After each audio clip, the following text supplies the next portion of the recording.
ginagawa ko pang maganda ito.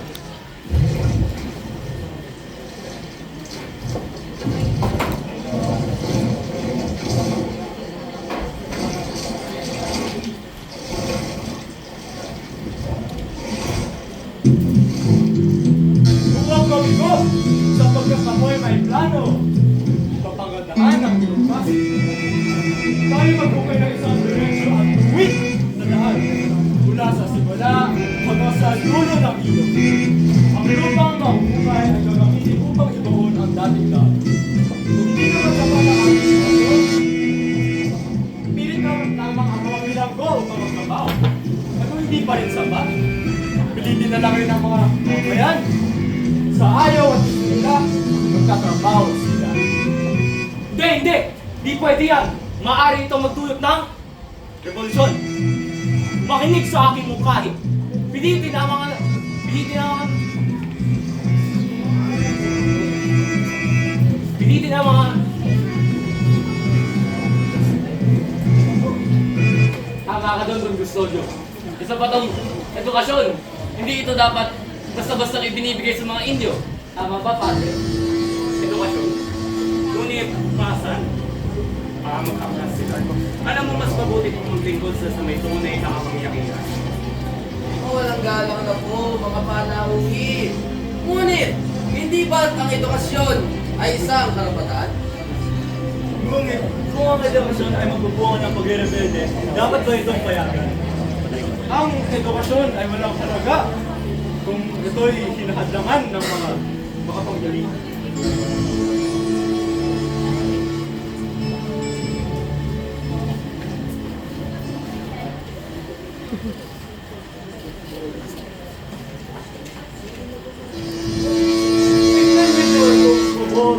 Napakataas ng gobyerno para sa mayayaman. Ngunit ang mahirap ay nasa ilalim. Hindi ba't ganito rin ang larawan ng ating lipunan? Dapat alisin ang mga ito. Ang mga Espanyol lamang ang dapat magkahari ito. Mahal, bakit di na naging ganito na lang ang usapan? Naiintindihan ko kung saan ka nanggagaling, mahal. Ngunit, kung tayo na lamang ay pipikit at mananahimik, kailan na lang natin makakamit ang kalayaan? Pagod na akong makita ang magdusa ang mga tao sa ating bayan. Hindi kita masisisi. Dahil nakikita ko rin ang iyong mga nakikita. Mga tao na tila hirap makaraos. Ang aking mga kababayan na tila hirap makaahon dito sa ating bayan. Ngunit, gaya nga ng singlayo ng inaabot ng dagat, hindi dapat tayo mawalan ng oras. Kung magtagumpay tayo, sinabi, ang mga pangarap natin ay maging totoo. Kung tayo'y magsasama-sama, walang imposible. Ang ating mga pagkakaisa ay magtatanim ng mga ideya at magsisibol ng mga pangarap. Ngunit ay, dapat hindi ko muna itala ang aking mga mata at pagkatiwalaan ka. Huwag kang mag-alala, mahal. Dahil hindi ka mag-isa.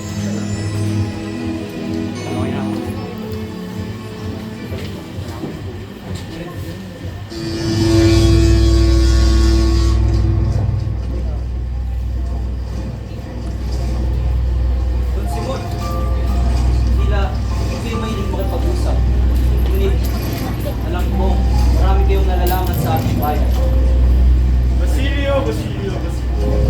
May mga bagay na mas mabuting alam mo sa Ngunit, hindi mo sabihin yun. makinig ka sa akin. Ang pagbabago ng hindi. Ito ay pinaglalaban.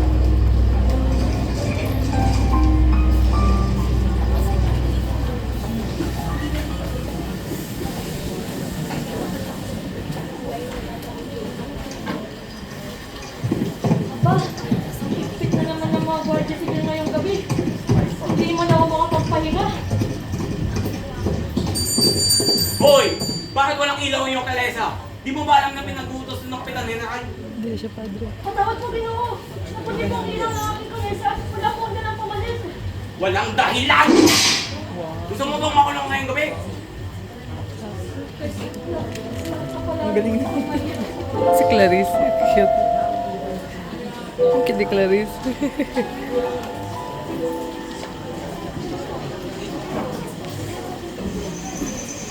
Ay, puno.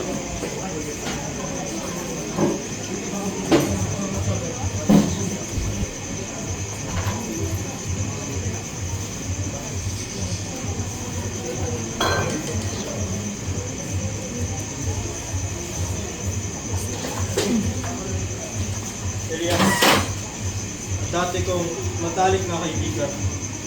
Nandito muli ako. Dito ako upang kunin muli ang kayamanan na iyong binahon nung maraming taon na nakaraan. Ang kayamanan na to ay gagamitin ko upang isahan ang aking plano. Ay katalsik! Mga makapanggalitan. Salamat sa iyo.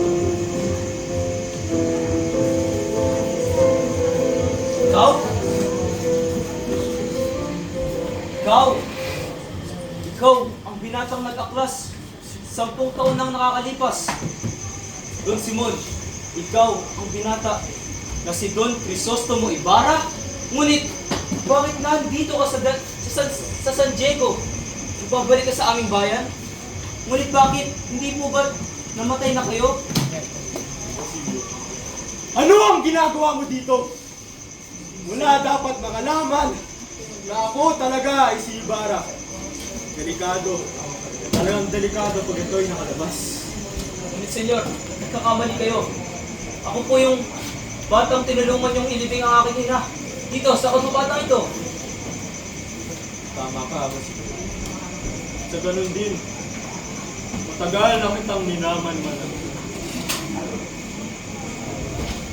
Ikaw, isang taong may malalim na sugat. Isang sugat sa iyong puso. Maaaring pagkunan ng lakas upang baguhin ang ating bayan. Nagkakamali kayo, senyor. Wala pa po akong alam sa mundong ito. Malakas na yung sinasabi. Wala pa po ako nan. Kundi, punong-puno pa po ako ng takot. Marami pa akong kailangan gawin. Tama ka dyan. Marami pa tayong kailangan gawin, ngunit ikaw, Basilio, ikaw mismo ang makaunawa kung paano nga ba durugin ang mga api ng mga kasalanang pride na yan at bigyang kalayaan ang mga biktima ng kaisaysayan. Kaya, Basilio, sama ka ba sa akin? Ang laban ay di pa tapos. Kailangan ko pa itong pag-isipan, senyor. Basilio, ibig mo bang sabihin na ang mga nangyari sa iyo, pagkamatay ng inyong ina na si Sisa at pagkamatay ng iyong kapatid na si Crispin ay hindi na masyadong mabigat? Basilio, pag-isipan mo ng mabuti. Kasama ka ba o hindi? Hindi ko anong sagot. Dahil punong-puno ako ng takot. Ganun ay naintindihan ko.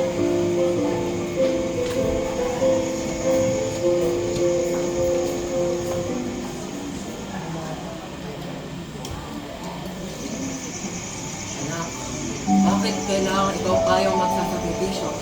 Hindi mo na kailangang gawin ito para sa akin. Pero Lolo, ano pong magagawa natin? Alam mo naman, wala tayong salapi upang tubusin ka. Ayokong nakikita ka nagturusa sa mga kamay ng Guardia Civil. Mas gugustuhin ko pang ako kaysa ikaw. Hindi ko matanggap na yung apo ko, yung nag-iisa kong kaligayahan, ay mapupunta sa kamay ng mga mayaman para lamang may ligtas ako. Hindi yan ang hiniling ng iyong ama. Pero Lolo, ano pang magagawa natin? Alam mo naman, wala tayong kaibigan. Wala tayong inaasahan. Si Basilio lang ngunit. Hindi ko rin siya makagilap. Anak, huwag mo nang gawin ito. Ang puri mo, mas malaga yan kesa sa buhay ko. Kung kailangan kong magdisapitan, tatanggapin ko. Huwag lang ikaw yung masirap ako. Lolo, ang tanging nais ko ay mahiligtas ka. Ayokong nakikita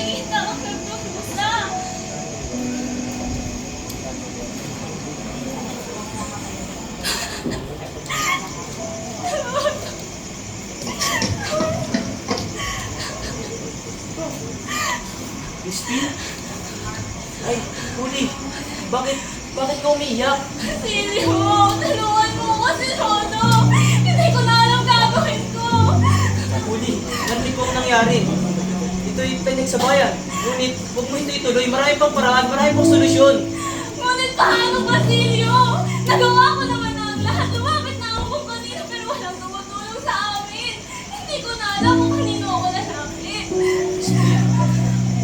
Naalala mo ang pagkatapos si Crispin. Sa isang kalmadong bata. Uli, ipinapangako ko na kapag ako'y naging tanyag na doktor na, tanyag sa bayan, hindi ka na muling maghihirap pa. Tayo'y makakalis na sa hirap na ito. Mapapagaling na natin si Lolo Celo. Sana nga, Basilio. Sana nga hindi ito humantong sa bagay na hindi ko kayang gawin. Pinapangako ko yan aking mahal. Naasabi ko yung Basilio.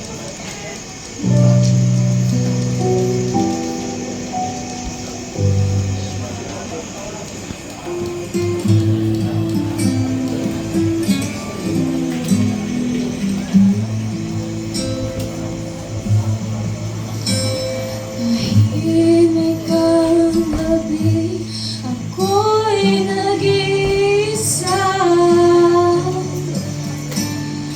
Hawak ang panalangin, ngunit walang sagot.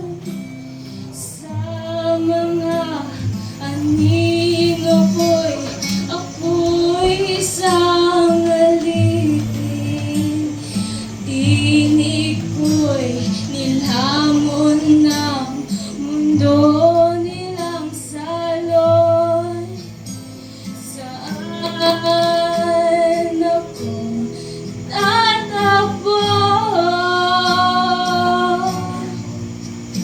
Saan hihingi ng tulong? Kay sakit, kay hapdi ng dapos ng dilim, walang makikinig sa aking pagdaing.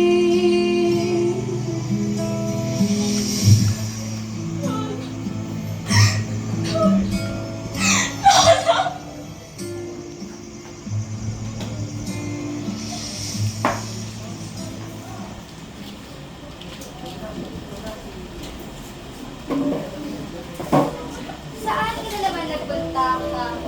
Dapat kang magpasalamat at hindi pa kita pinalalayas. Ay, nagpunta ka lamang. Upang ano? Upang tumakas? O baka naman upang magpanggap na doktor na wala namang alam? Donya, wala na po ibang nais kundi mapatahimik ang aming buhay. Patahimik? Hindi kita pinalakiluwag. Tandaan mo, kailangan mo ng isang asamang may silbi. Donya, hindi na po ako masaya. Hindi mo ako iniwan. Alam mo kung bakit? Dahil ako lang ang dahilan kung bakit ka mabuhay. Di ba siya? Malikaan ito?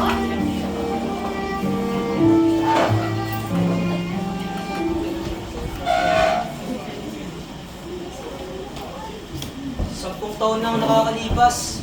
10 taon na rin ang nagdaan. Simula nung iniwan niyo ako. Ang gabi, iniiwas-iwasan kong mangyari.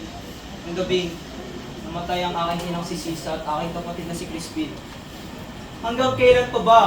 Hanggang kailan pa tayo mahihirap? Hanggang kailan pa nila pagmumukha na tayo walang kwenta? Hanggang kailan pa nila tayo tatawaging mga Indio? Simon?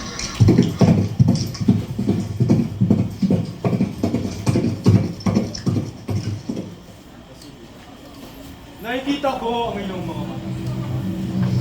Alam ko rin ang mga iyong iniisip. Ika'y ipinanganak sa itong mundo na to upang magdusa. Ngunit, hindi ito kailangan maging ganito magpakailanman.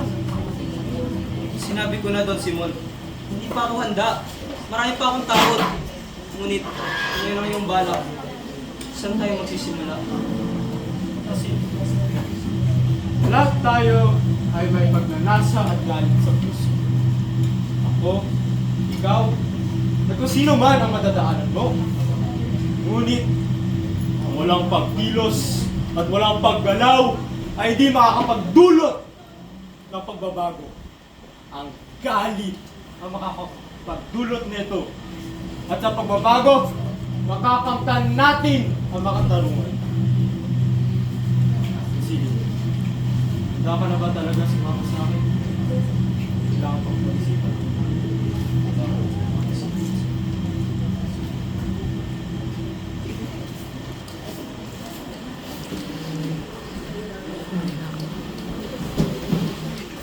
Nasaan ang katarungan para sa mga tulad namin?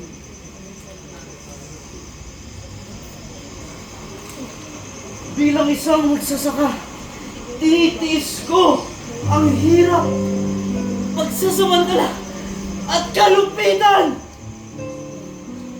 Pagkay Santales, bakit ko ang iyong galit at kinapasal? Ikaw ay isang tao na may malalim na sugat dito. Sa mga tao tulad mo, kayo ang naging ugat para sa pagbabago. Ang galit na iyan, diyan nagagaling ang lakas. Ang kaysaysayan ng bayan ay nasusulat sa akbang ng tapang, di ba? Tapang!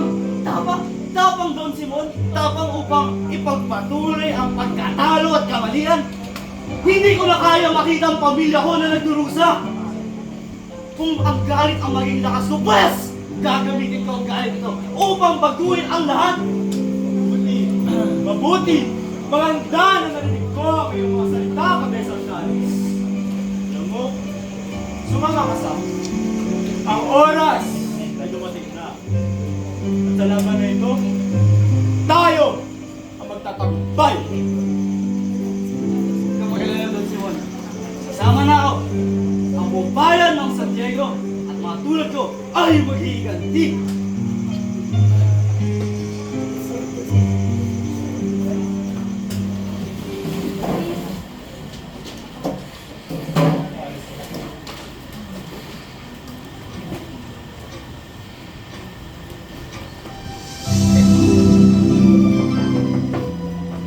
Maulang galang na po dito, may nais po akong kausap sa inyo. Siya po isang estudyante mula sa isang university. Sa mag-aaral ah. Ano naman kailangan sa akin? May nais po siyang ipakiusap sa inyo. Papasukin mo siya. Magandang araw po sa inyo. Ako po, si Sagani, isang mag-aaral mula sa universidad. Sa mag-aaral, ano ang kailangan mo sa akin? Nais ko lamang po hingin ang inyong suporta para sa aming panukalang magpatayo ng isang akademya ng wikang Kastila. Naniniwala po kasi kami na ito'y makakapagpaunlad ng aming kaalaman at pati na rin sa pagkakapantay-pantay para sa karapatan. Mga kabataan talaga ngayon. Malagi may pinaglalaban. Bakit, senyor? Hindi lang ba tama ito?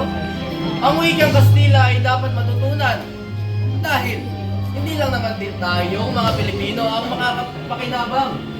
Nandyan rin ang mga Espanyol upang ating maunawaan ang mga batas sa kanilang mga pinagsasabi. At makasali tayo sa mga panlipunang usapin. Sagani, naiintindihan ko yung ninanais. Sapagkat ang mga ganitong panukala ay mayroon pa sa tuparan. Lalo na ang mga may makapangyarihan ay hindi papayag. Kung takot na lamang ang papairalin sa mga makapangyarihan, kailan pa tayo uunlad? Hindi ba't ang mga Kastila mismo ang nakipaglaban para sa kanilang mga karapatan? Ngunit bakit hindi kaming tunay na may-ari ng lupain ito, ay hindi pwedeng gawin ang nararapat? Dapat ay dinilis na mong binata ka. Ngunit matuto ang huminahon. Lalo't ang di na nanalo manatang sandila. Ang mga matyaga lamang at marunong sumama sa apos ng panahon.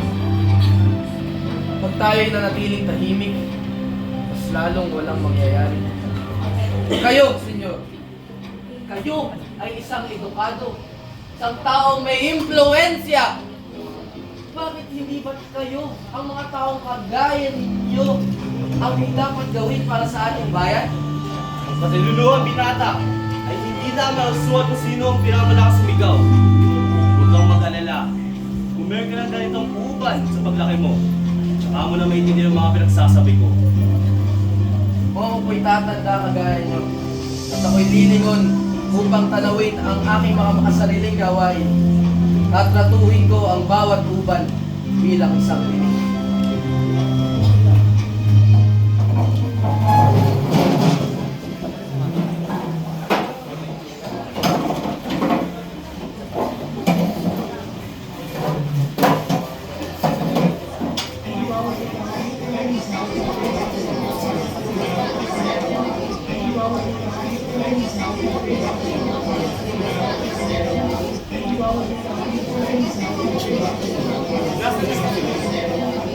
Mga ilatay na tamang kapabayaan natin sa kanya O baka naman, natakot na siya kung kapatunayan na may duga talaga itong palabas. Makikita mo naman, kagagawan lamang ng ilusyon ng lahat. Pagbati sa inyong lahat, maaari na kayong magsiupo sa aking tanghalan. Kaya sa ilang sandali na lamang ay magsisimula na ang aking pagtatanghal.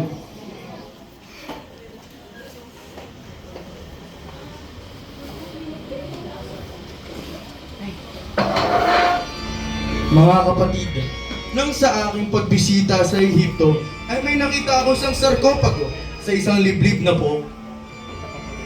Ako'y nagayak dahil akala ko isa itong labi ng anak ng hari. Ngunit nang mabuksan ko ang libingan, pagkadismaya lamang ang aking naramdaman.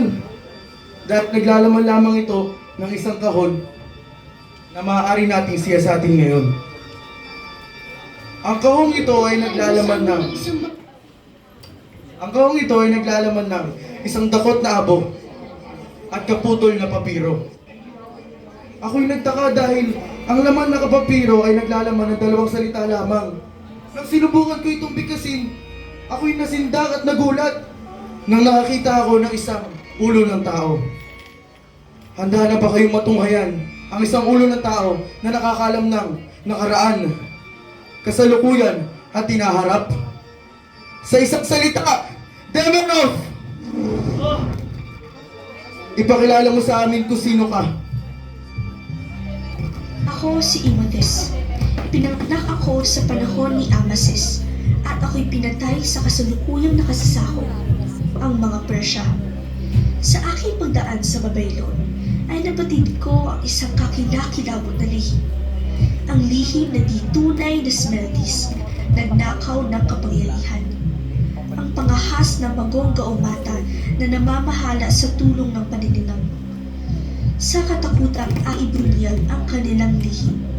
Dinanak nila ang aking pagkasawi sa pamamagitan ng mga saserdoting taga-Egypt. Pari, maaari mo ba ipaliwanag sa amin kung anong ginawa nila sa inyong bayan? Ako'y nangingibig sa isang dalaga, anak ng isang pari. Pinagnasahan siya ng batang pari sa Abydos at ito'y nagpanukha ng isang pagkakagulo na isinangkot ang aking pangalan. Ako'y isinakdal na rebelde, nabiit, at sa dahilang ako'y nakatakas ay napatay ako sa lawa ng Mois nga mga umuusig. Mula sa kabilang buhay, aking nasaksihan ang paghahalay ng batang saserdote sa aking minamahal. Saserdote sa Abydos, nabubuhay ako muli upang ihayaga ang ikatusilan. Mamamatay, kapastangan sa Diyos, mapagparatang. Hindi! Babag! Pati sabi! Ano ba nangyari sa'yo? Babag! Masama mo yung pakiramdam! Buhay pa! Pati! Nahimatay siya! Nahimatay! Nahimatay! Walang iya! Walang iya! Magbawal ang pagkakakal na ito!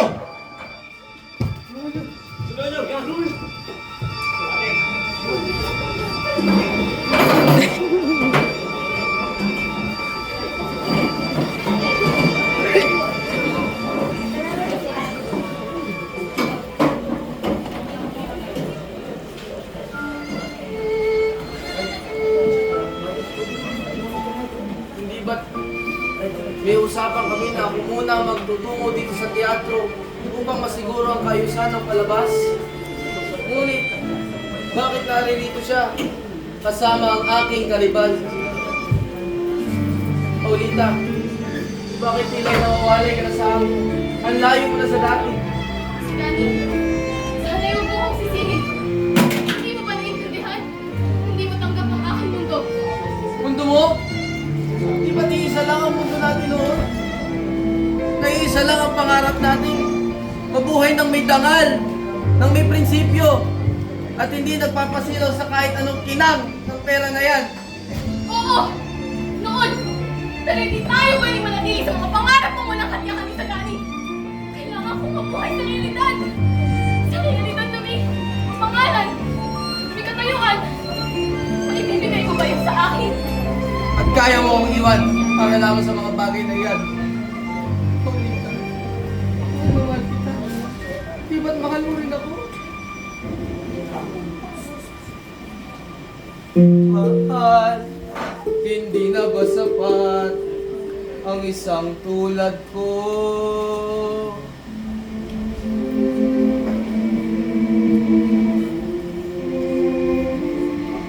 Nadamdamin lang ang maihahandog. O aking sinta, ano na lang ba ang ating mararating? Mahal kita ay sagani. Pero hindi sapat ang ating pagmamahal. Ayokong mabuhay sa takot. At pipiliin mo si Juanito sa lalaking hindi mo naman talaga lubos kilala. Hindi naman lubos na mahal, kundi isa lamang pananggalang sa kayamanan. Si Juanito'y may kaya. May pangalan. Hindi siya tulad mo na laging nasa panganib. At nasa laban. Hindi na pwede Hindi nga pwede. sundin ang puso, Tingin ang isip. susuko nga ba? Susuko ako.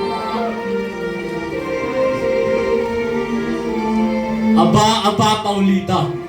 Bakit ba kasama kang walang kwentang batugan? Huwag ka nga mag-aksaya ng oras dyan. Ang mga kabataang tulad niya, masyadong idealista, masyadong makata, hindi nabubuhay sa tulad pangarap, kailangan ng totoong pera.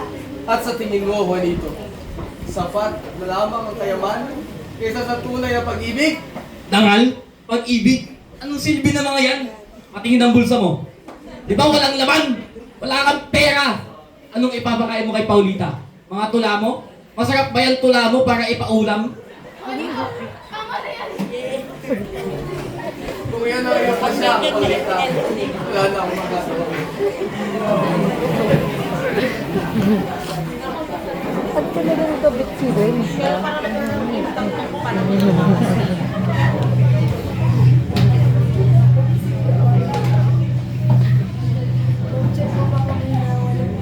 Kumusta ang may sakit?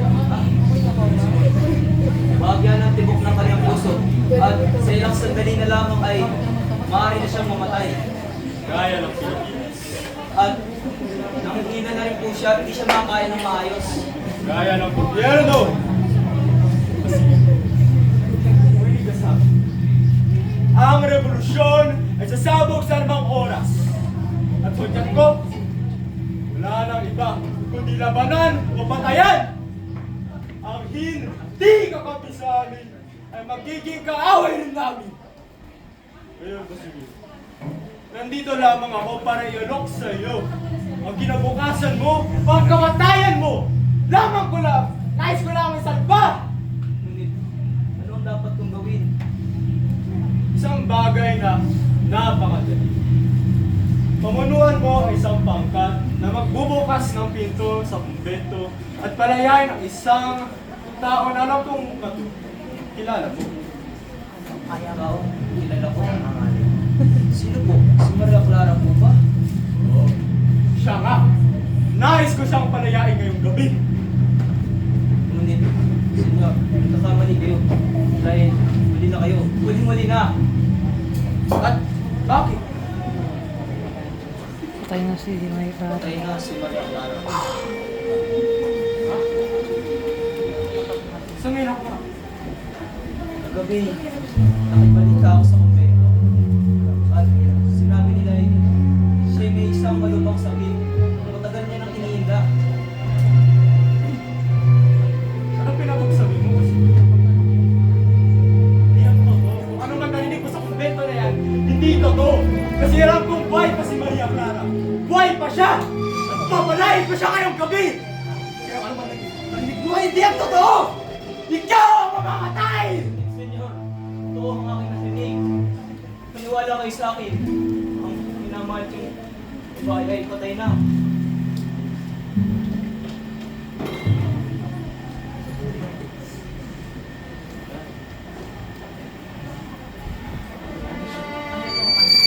Wala na si Maria Clara! Namatay na akong pusa! Ay di ba nakalaman? Nagbuhay pa ako! Lahat ng pinaghirapan ko! Lahat ng pagpapanggap! Lahat ng taon na to! Para lang sa wala!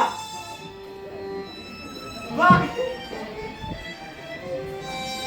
Tira mo yung sila.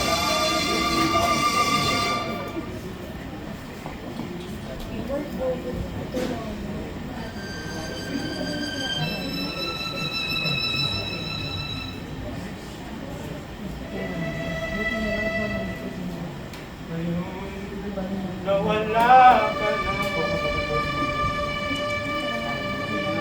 alam ang aking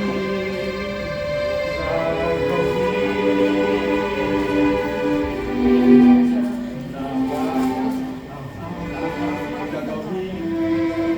Hindi ko alam kung anong gagawin.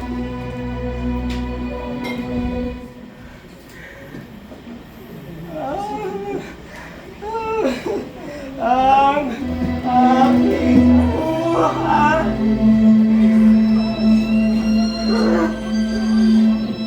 Ang aking rason.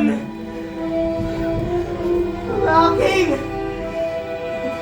silbi. Mahal.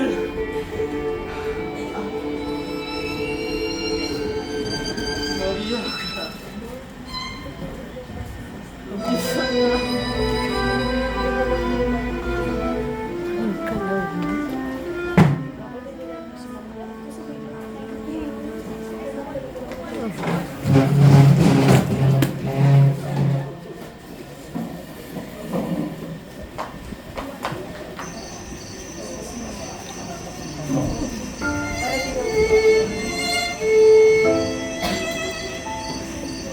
Magandang araw po, Padre. Oh, Pobrecita, ano ang iyong pakay? Marami na po ako nahinga ng tulong, ngunit kailangan ko pa ng ng tulong ninyo. Hindi magagawa ng iba. Tulungan mo ako, Padre. Ano ba? Dinako po ang nobyo ko si Basilio. Kinuha ko siya ng mga parsimid. Pero wala po siyang nagawang kasama ng magbintangan lang po siya. Nagpapakahawa ko, Padre. Tulungan mo ako. Pagbibigyan ko ang bukas na bukas ay susulatan ko ang LPS. Kasabot sila ng araw. Makakalaya na ang tubig. Talaga po ba, Padre? Maraming salamat po. Walang anumang Pobrecita. Gawin mo lang ang nais ko. At pati ang langit ay bibigyan. Pagpwede ninyo po ako, Padre. Ngunit kailangan ko nang umalis. Mangingin lang ako ng tulong sa iba. Saan ka pupunta? Di ka alis! Ang buhay mo, kapalit ng paglaya ng iyong nobyo.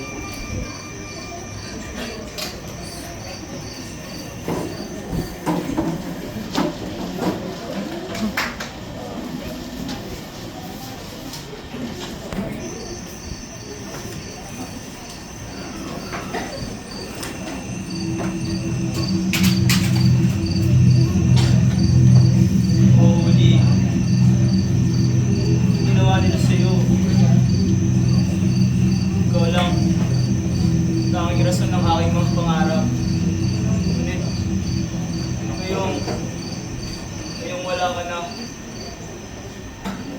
mo sa aking buhay.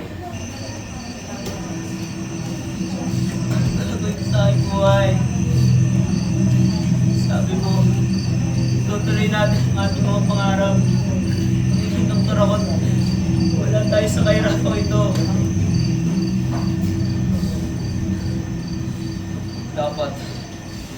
Dapat silang magbayad. Sasamahan ko si Don Simon sa kanyang revolusyon. Mamamatay lahat ng may kapangyarihan. Lahat ng umalipos sa atin. Sa tulong ni Don Simon, kami mag-aaklas. Magbabayad sila, Udi. Pinapangako ko yan.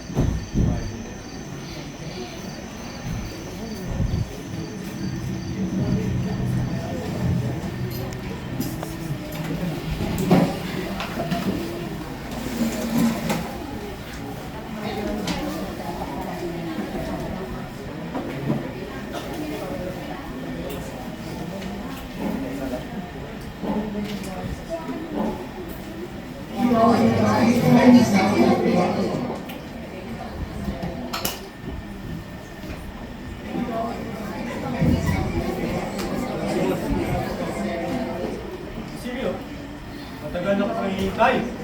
Ano ang iyong sadya? Nais kong sumama sa revolusyon. Ba? Isang bagong mandirigma! Ngayon mo lang ba napagtanto, Basilio, na pagpapakumbaba mo ay nauwi sa wala? Ang matagal mong pananahimik ay walang ginawa, kundi matakip ka sa isang duwag.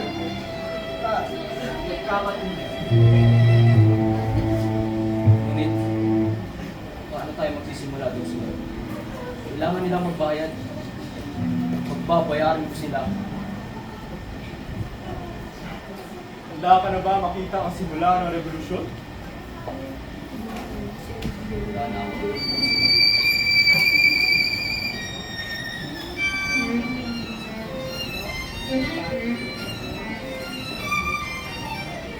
Ihandog ang iyong mga mata, sapagkat ito na ang simula ng revolusyon. Sa ilalim ng kagandahan nito ay isang bomba na pag pinainit ay iinit siya hanggang boom! Sasabog. Ito ay ipapamigay ko sa isang kasal. Sa kasal nila Paulita at Juanita.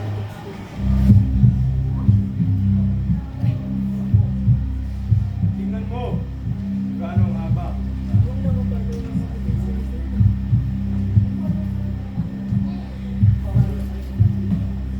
Dapat ba?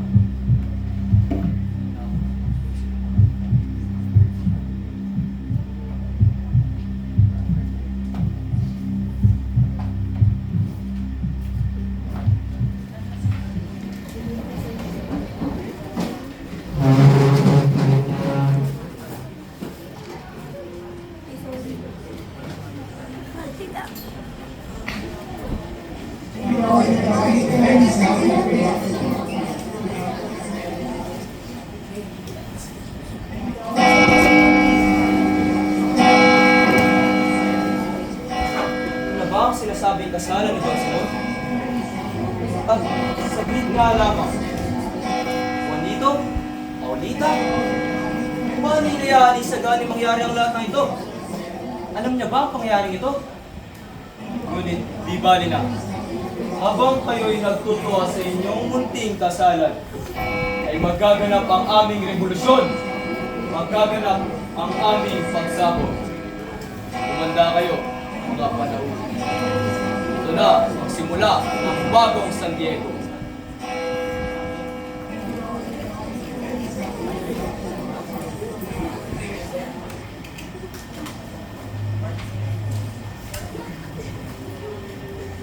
Pasko, isang panahong puno ng saya. Ngunit, bakit para sa akin? Ito'y puno ng sakit. Salamat. Ay, ako na ang pinako sa krus. Tulita, Bakit hindi ako ang pinili mo? Hindi na ba sapat ang pagmamahal ko?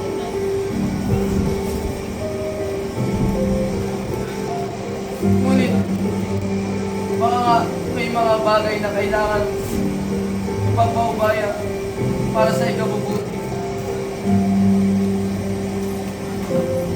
Pagmamahal ko sa'yo, ay tila mga bituin sa langit.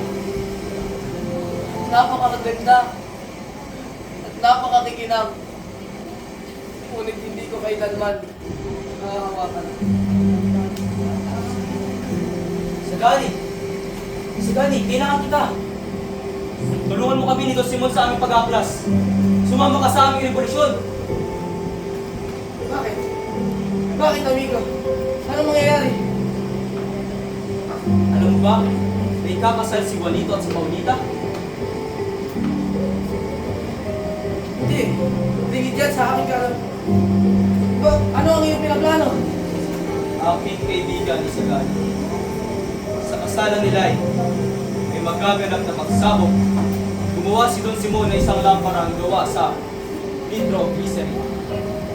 At pag ito'y nasindihan, ito'y sasabog. At pinabayaan mo itong mangyari? Ngunit tama ito, Sagani. Di ba ito ang gusto mong mangyari? Maging pantay tayong lahat? Hindi. Hindi. Si Paulita. Nandun si Paulita! Sagani!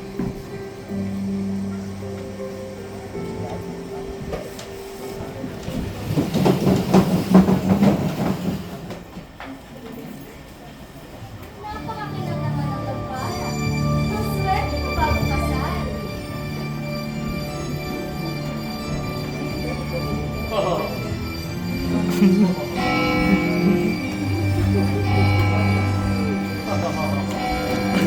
Hindi rin namamatay ka ang tama. Ano gusto naman ito?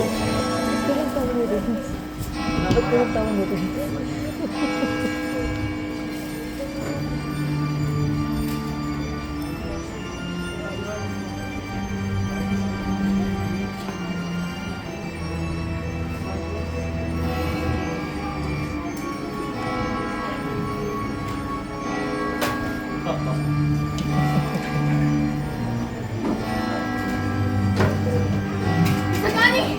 Ano ang iyong ginagawa?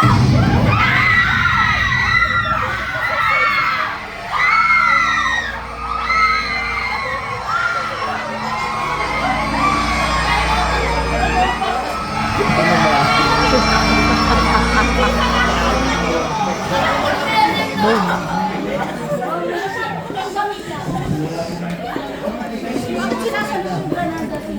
Nangyari! Nangyari sa aking plano. Si Bill! Hindi! Hindi ako papayag! Lahat ng aming paghihirap! Hindi! Tigil! Simon! Tumuko ka na!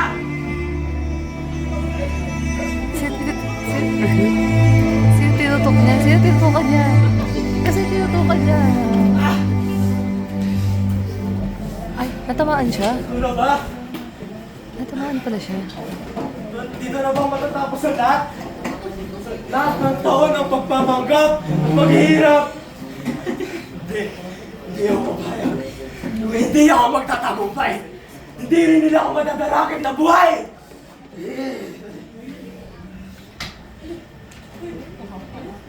Oh, wow.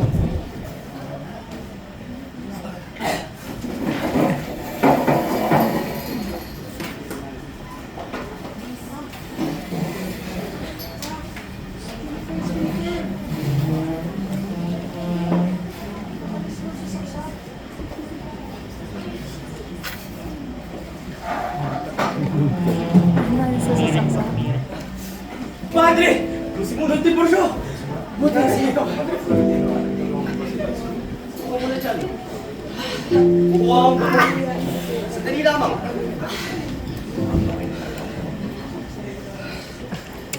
Pero lahat na kamo. Pero hindi na tanggap kay Tiniente. Doon Tiburcio. Yung mga body spirit ay nagahan ng isang taga-Espanya. Taga-Espanya? Ay, ito si Doña Victorina. Kailangan ko ng lumisan. Ba't divorcio? Hindi si Divorcio.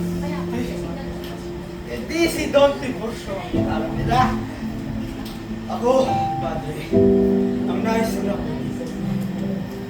Padre, ako ay nakagawa ng isang masamang kasalanan. Nais kong gumawa ng isang gawain na rebelyon. Ngunit, aking paghiganti, nabigo. Wala nang natitira sa akin, Padre. Wala na. Akala ko sa pagdanak ng dugo, nakakamtan ko ang tunay na hustisya. Ngunit, ano ang natamo ko? Ako'y mag-isa na, Padre. Tunay na kalayaan ay hindi nakakamit sa pamamagitan ng puhod. Hindi nakakamit lamang sa pag-ibig sa kapwa. Pag-ibig? Padre, wala na. Ang taon na aking pag-ibig ay nakaraan. Mga taon nung ako pa ay si Juan Crisostomo Ibarra.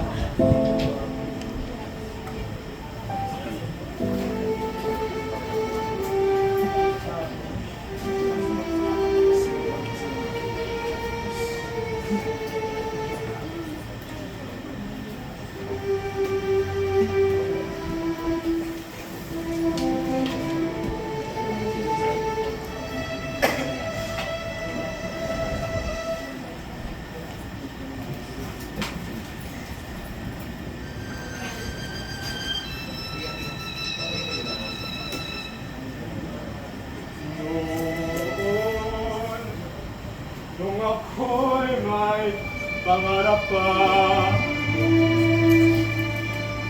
nung ako'y may buhay pa, ako'y tapat, katarungan, kapagmahal, kapagpatawad, nung kami may magkasama.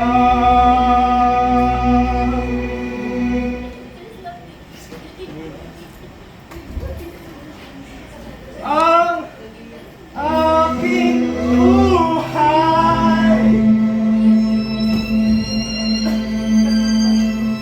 ang aking rason,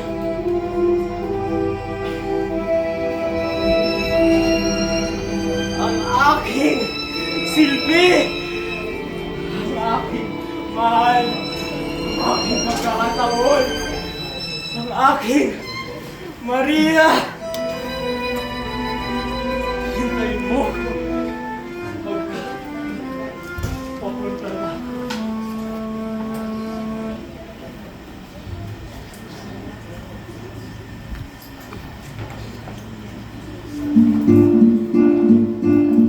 Diyos ko, kaya sa kailaliman ng dagat mapunta ang mga kayaman ng isang makasalanan upang sa gayoy, matamo namin ang tunay na kalayaan.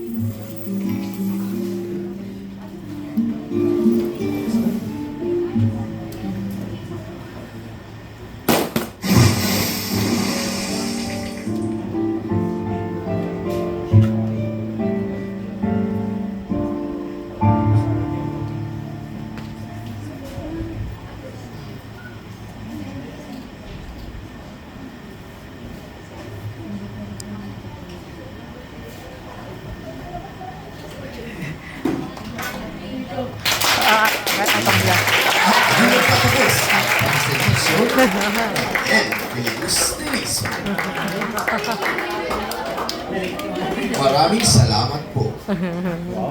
Wow.